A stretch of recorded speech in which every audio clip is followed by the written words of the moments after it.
સુરત શહેરની ભેસ્તાન પોલીસે મારામારીના ગુનાના માથાભારે આરોપીને ગણતરીના કલાકોમાં ઝડપીને રિકન્સ્ટ્રક્શન કર્યું.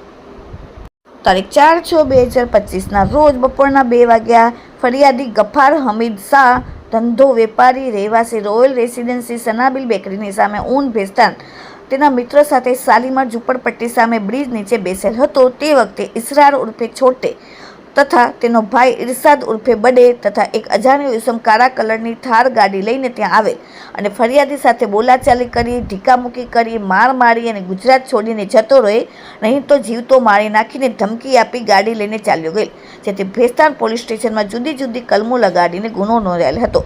આરોપીને પકડવા માટે ભેસ્તાન પોલીસ પેટ્રોલિંગમાં હતી ત્યારે ખાનગી બાતમીના આધારે માથાભારે ઇસમ ઇસરાર ખાન ઉર્ફે મોહમ્મદ રફીક ખાન, ઉંમર 31, ધંધો ભંગાર લઈ વેચનો, રહેવાસી માહિરા પાર્ક ઊન પાટિયા ભેસ્તાન અને મૂળ વતન ઉત્તર પ્રદેશ વાળો માહિરા પાર્કની પાછળ આવેલ ખુલ્લા મેદાનમાં બેસેલ છે તેવી બાતમીવાળી જગ્યાએ પોલીસે તાત્કાલિક આરોપીને લઈ જઈ પકડીને ભેસ્તાન પોલીસમાં લઈ આવીને કાયદેસરની કાર્યવાહી કરી. આજે ભેસ્તાન પોલીસે જે જગ્યાએ ઘટના બની હતી મારામારીની, ત્યાં આરોપીને લઈ જઈ સમગ્ર ઘટનાનું રિકન્સ્ટ્રક્શન કર્યું, પંચનામું કર્યું, આરોપીને ઘટના સ્થળે લઈ જઈ સરઘસ કાઢીને કાયદાનું ભાન કરાવ્યું. Bureau report, daily India TV, Surat.